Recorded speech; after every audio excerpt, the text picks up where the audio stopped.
Dios glorifica su nombre a pesar de nosotros, a pesar de nuestras debilidades. Yo quisiera que fuéramos al capítulo número 13 que leía nuestro hermano Wilson hace un rato, del primer libro de Samuel. Es el que vamos a estar estudiando en esta noche. Queremos decir que estamos estudiando este libro en la iglesia capítulo por capítulo. Así que eso es normal. Lo que no es normal y que es extraordinario es la campaña que estamos celebrando. Así que vamos a meter lo normal dentro de lo extraordinario. Así que vamos a estar en la normalidad de lo extraordinario entonces, en esta noche, con el capítulo número 13 de Primero de Samuel. Entonces, ese es el capítulo que vamos a estudiar. Y lo vamos a hacer bajo el tema de que la desobediencia a la palabra de Dios trae consecuencias terribles a nuestra vida. Y eso lo vamos a tener presente. Así que vamos a aprender a través de un ejemplo negativo algo positivo. La idea es que todos nosotros procedamos a ser firmes en la obediencia a la palabra de Dios. Pero antes de que nosotros comencemos a desarrollar el capítulo número 13, que nuestro hermano Wilson leía parte hace un rato, yo quiero que primero leamos el capítulo número 10, versículo 8. Porque lo que nosotros vamos a ver en este libro es una narrativa. Así que como a los hombres y a las mujeres y a los jóvenes de nuestros días les gustan mucho las series, pues hágase de cuenta que esta es una serie que usted está viendo. Entonces vamos a leer el versículo número 8 del capítulo 10. Los muchachos me van a ayudar así con la proyección para que todos podamos seguir la lectura. Primer libro de Samuel, capítulo 10, versículo 8, y luego entonces nos vamos al capítulo 13. Dice la palabra de Dios aquí.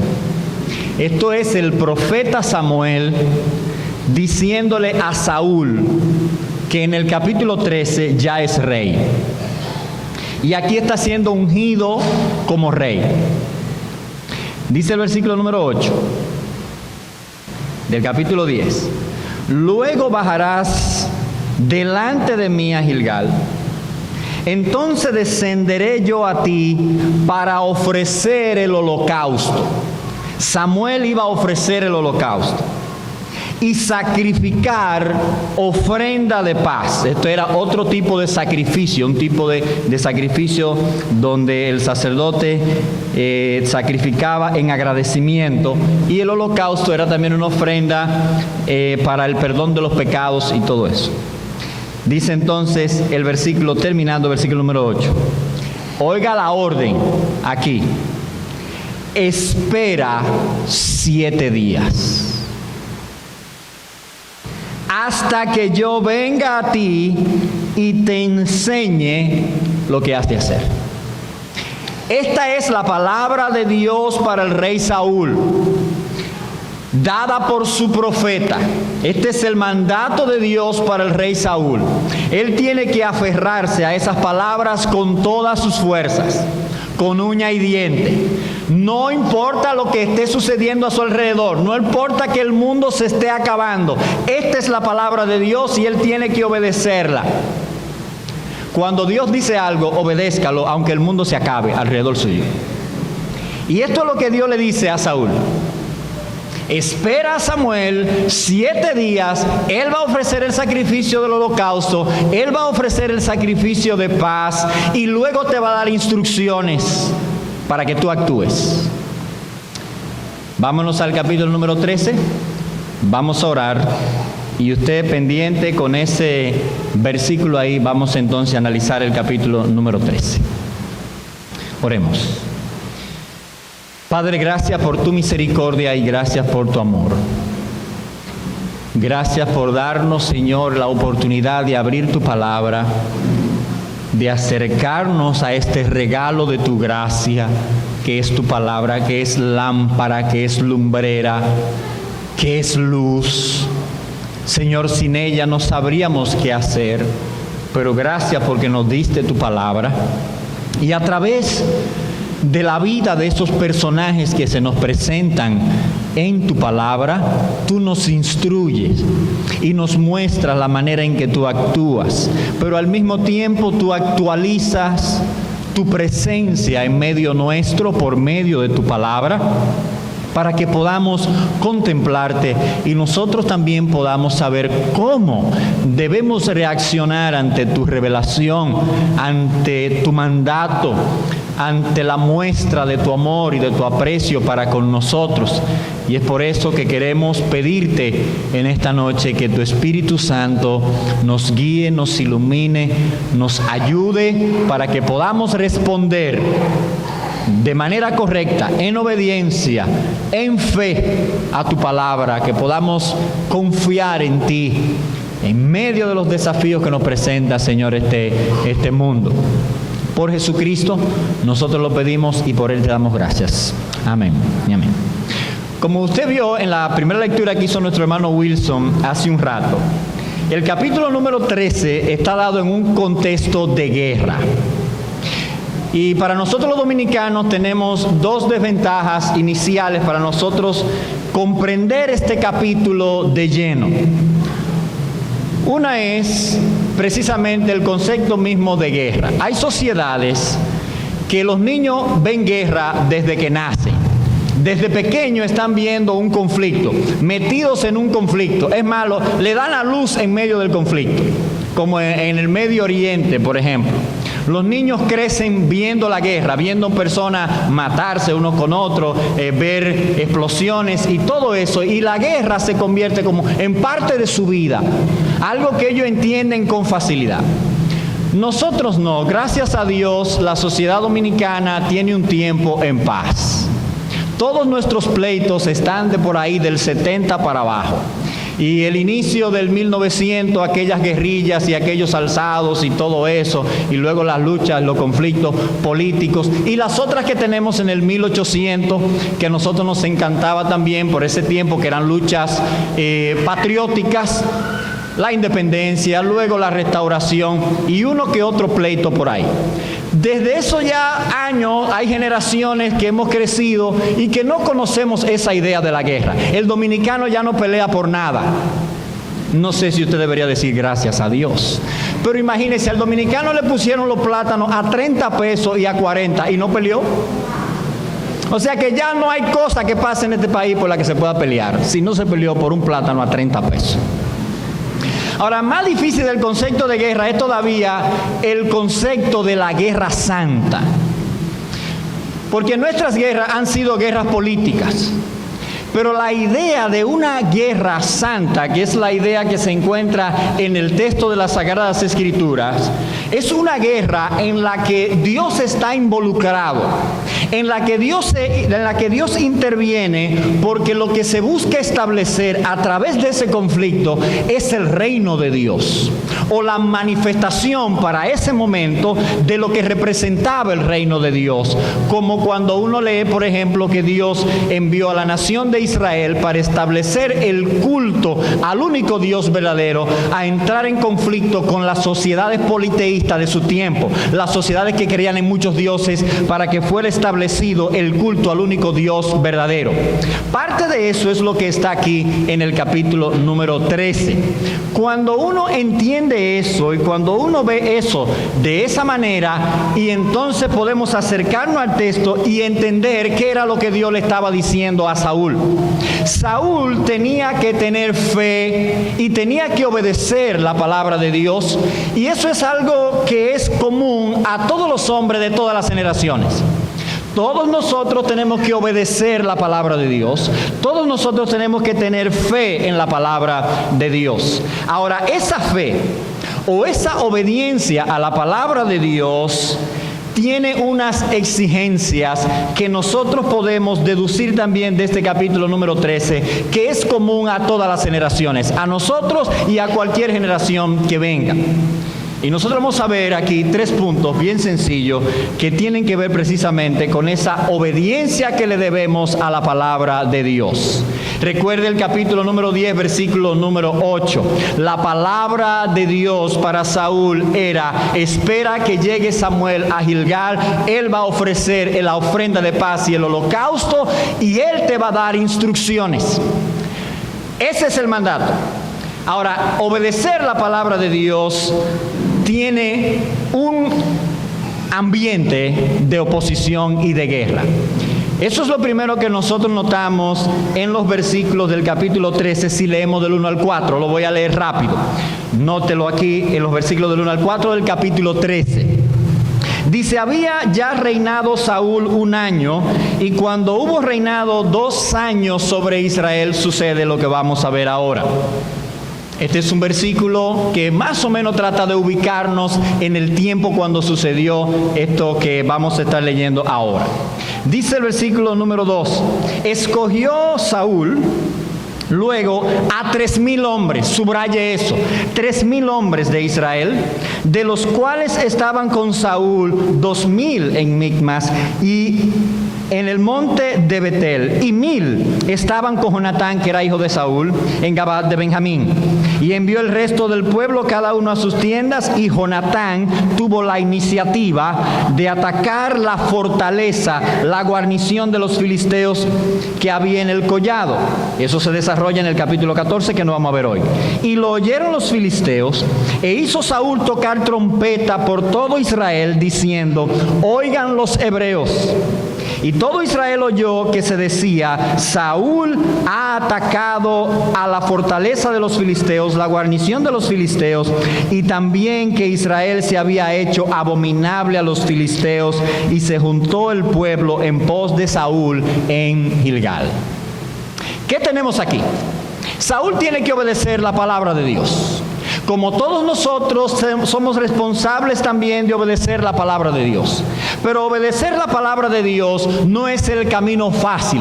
Obedecer la palabra de Dios es en un contexto así, es en un contexto de conflicto, de oposición, un contexto que nos oprime. De no ser así, entonces obedecer la palabra de Dios sería lo más fácil del mundo. Pero obedecer la palabra de Dios es un reto. Obedecer la palabra de Dios, tener fe en lo que Dios dice, es un reto. Porque tenemos un mundo que se opone a Dios, tenemos un sistema que se opone a Dios, y mi propio corazón, mi pecado, se opone a Dios. Así que Saúl tiene este contexto de guerra, él lo sabe, o atacamos o somos atacados, pero en medio de ese contexto tenemos que obedecer lo que Dios dijo, la palabra de Dios. Y esto es lo primero. Ahora, lo segundo también tiene que ver con el hecho de que ser obediente a Dios o tener fe en la palabra de Dios se da también en un contexto de grandes desventajas. Y apunte eso. Vamos a leer los versículos número 5 hasta el versículo número 7, versículo número 7 y 8. Y luego entonces vamos a dar un saltito al versículo número 15 hasta el final de esta porción. Obedecer la palabra de Dios es en un contexto de guerra. Y en segundo lugar, obedecer la palabra de Dios requiere fe, la obediencia, porque nos colocamos en un contexto donde va a parecer que estamos ante grandes desventajas. Mire lo que dice el versículo número 5. Entonces los filisteos se juntaron para pelear contra Israel. Usted subrayó los 3,000 de arriba. 3,000 personas que estaban con Saúl y Jonatán. 2 regimientos solamente. 2,000 con Saúl y 1,000 con Jonatán. Entonces ahora note al enemigo. Dice el versículo 5. Se juntaron pues los filisteos para pelear contra Israel. 30,000 carros. Eso significa tanque de guerra en ese tiempo. Pero vamos a seguir. 6,000 hombres de a caballo. Estos son Homer, los caballos, para ese tiempo. Y dice más el texto. y pueblo numeroso como la arena que estaba en la orilla del mar, y subieron y acamparon en Micmas al oriente de Bet-Aven. Este es el enemigo. Y Saúl tiene una orden que le dice: espera en Gilgal hasta que llegue Samuel. Y estos enemigos lo están rodeando. Y es en medio de ese contexto donde el mundo se le está acabando que él tiene que obedecer la palabra de Dios, plantarse y decir: pase lo que pase, Dios tiene razón.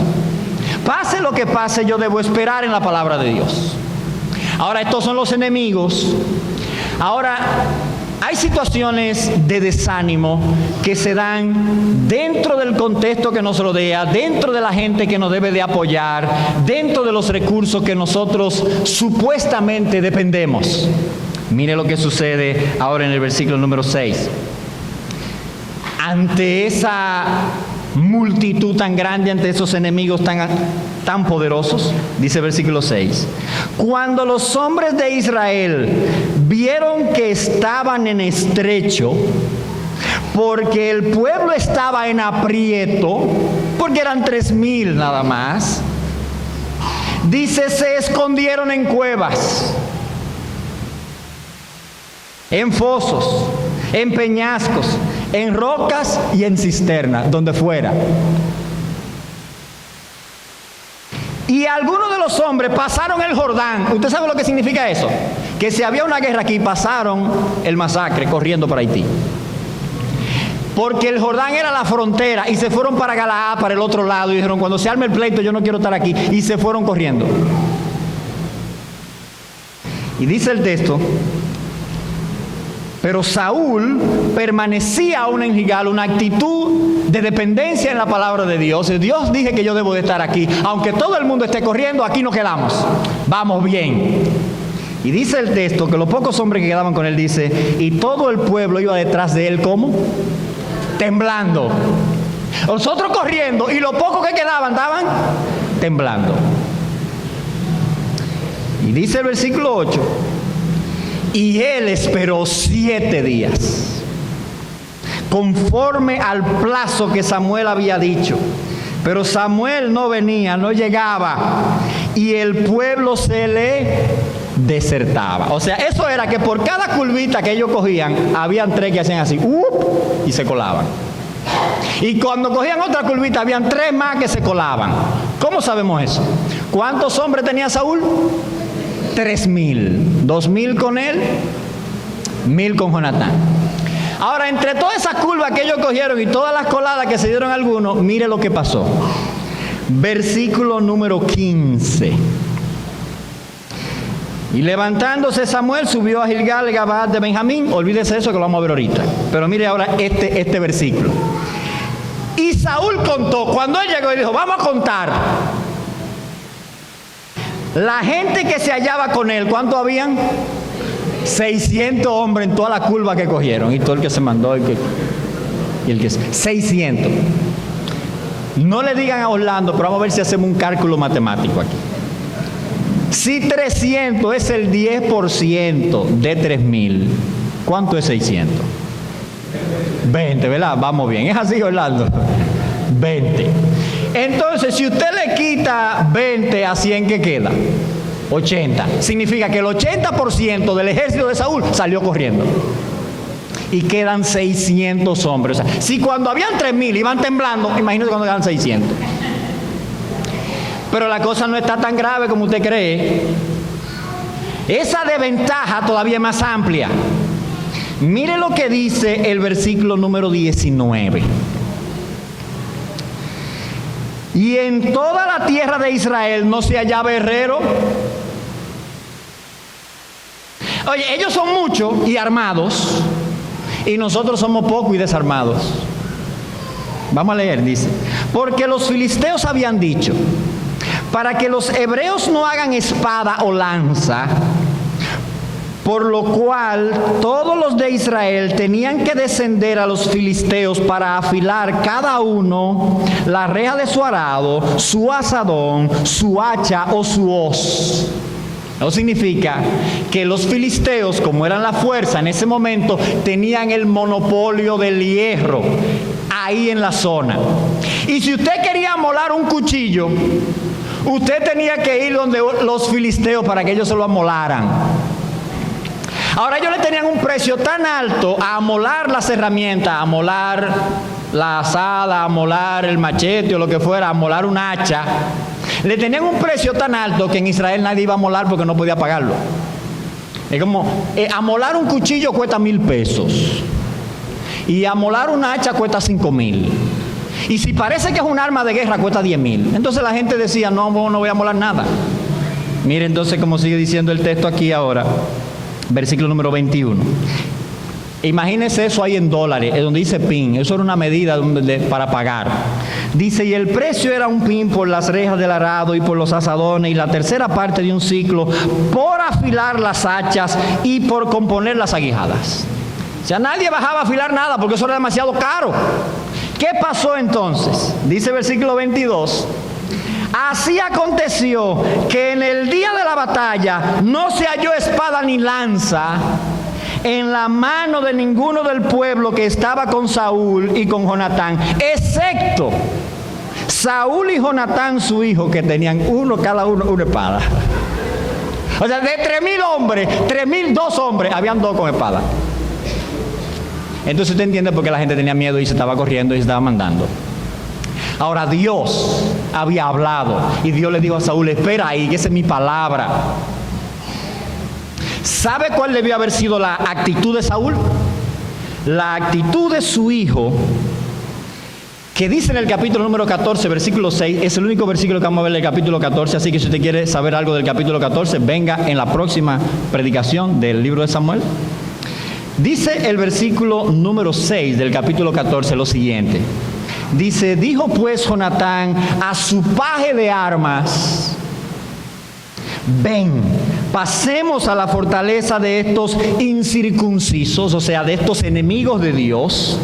Quizá haga Jehová algo por nosotros, pues no es difícil para Jehová salvar con muchos o con pocos.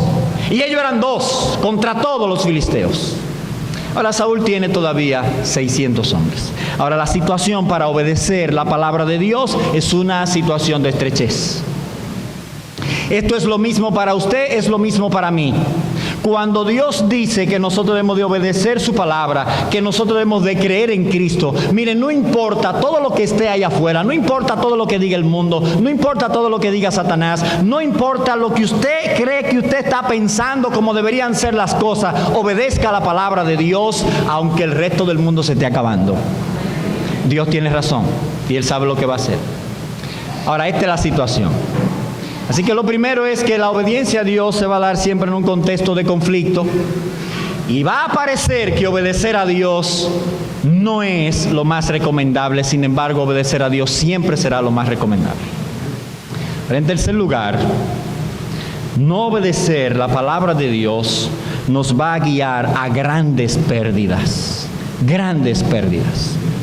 Sin importar lo buenas que sean las excusas que usted tenga para desobedecer la palabra de Dios. Mire cómo dice el versículo número 9. Versículo número 9, vamos a leer ahora hasta el 15. Saúl había esperado los 7 días. Lo había esperado. Pocos hombres, los filisteos acercándose. Y dice el texto.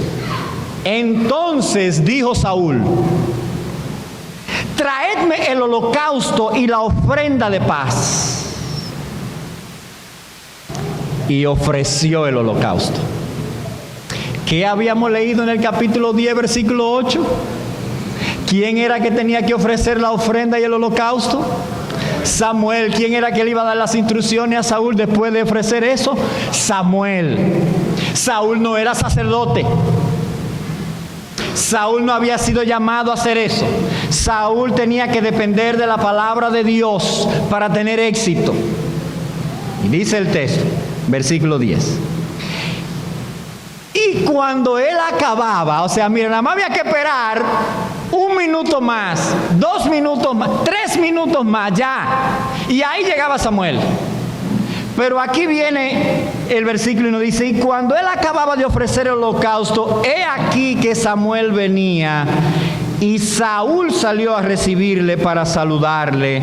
Y entonces Samuel dijo: ¿qué has hecho? Y Saúl respondió: a dar las buenas excusas por las cuales él había quebrantado la palabra de Dios, el mandamiento que Dios le había dado a través de su profeta. Dice él ahora que son muy buenas excusas, déjeme decirle. Muy buenas, por lo que nosotros hemos visto en el capítulo. Estas excusas son buenísimas. Dice el texto: Saúl respondió: porque vi que el pueblo se desertaba, vi que el pueblo se iba, se estaban fugando. Arranqué con 3,000 y llegué con 600, y estos están temblando. Y otra excusa: que tú no venías dentro del plazo señalado. Él dijo 7 días, no le dijo la hora. 7 días. Y que los filisteos estaban ya reunidos en Micmas. Me dije: ahora descenderán los filisteos contra mí en Gilgal, y no he implorado el favor de Jehová. Me esforcé pues y ofrecí el holocausto. Pero le tocaba a Saúl ofrecer el holocausto. ¿Era lo que Dios le había dicho? ¿Era la palabra de Dios para él? No. Él tenía que esperar en la palabra de Dios, aunque ahí lo desarmaran completito. Él tenía que obedecer la palabra de Dios, pero tenía buenas excusas. Y esto es así tanto para usted como para mí, cuando decidimos desobedecer la palabra de Dios. Siempre tenemos buenas excusas. Pero déjeme decirle algo: ninguna excusa lo va a librar de las consecuencias que trae desobedecer la palabra de Dios. Y es por eso entonces que el versículo número 13 y 14 nos dicen lo siguiente. Entonces Samuel dijo a Saúl, y note aquí en qué consiste el pecado: locamente has hecho. Esta es la mejor definición para el pecado. Esta es la mejor definición para la desobediencia a la palabra de Dios: actuar como un loco. La palabra de Dios describe precisamente el pecado como actuar con locura, porque lo que la palabra de Dios nos dice es lo real, es la realidad. La realidad no es como usted y yo no la imaginamos, como en este caso se la estaba imaginando Saúl. ¿Qué es lo que yo me esforcé para ofrecer el holocausto? Usted sabe lo que nosotros estábamos cantando hace un rato, que es mejor obedecer que sacrificar. Dios se lo va a decir más adelante a Saúl, más adelante en el capítulo número 15, a través del mismo profeta Samuel, que hay que obedecer la palabra de Dios por encima de lo que sea, y no intente usted justificar su desobediencia con nada que usted crea que es bueno. Y aquí Saúl le dice: tú has actuado como un loco, porque el que no hace caso de la palabra de Dios está dejando a un lado la realidad para tomar una imaginación, algo que no es lo real, que va a destruir su vida. Tú has actuado como un loco. Locamente has hecho. No guardaste el mandamiento de Jehová tu Dios, que Él te había ordenado, pues ahora hubiera confirmado tu reino sobre Israel para siempre. Eso significa: Dios habría hecho de ti una dinastía. Después de ti habría venido tu hijo, y después de tu hijo tu nieto, y después de tu nieto tu bisnieto, y después de tu bisnieto, bisnieto, tataranieto, tataranieto, habrían sido reyes sobre Israel. Pero ahora, después de ti, nadie más. Y usted recuerda lo que dice el versículo número 1, según nuestra Reina Valera 60, que cuando él había reinado, ¿sabe cuándo? 2 años. Saúl va a seguir en el reino en Israel por 30 y pico de años más. Delante de los hombres, él era el rey de la nación, pero delante de Dios estaba rechazado en su 2º año por desobedecer la palabra de Dios, por no hacerle caso a la palabra de Dios. Ya estaba condenado. Hay un texto de la Biblia que nos dice que si nosotros no creemos en el Señor Jesucristo, no hay que esperar el juicio final para estar condenado. Ya estamos condenados desde aquí. ¿Por qué? Porque Cristo es la única alternativa de salvación, y si usted lo rechaza, no hay manera de que usted se salve. Rechazar a Cristo es aceptar la condenación desde aquí. No hay que esperar el juicio para que Dios confirme eso.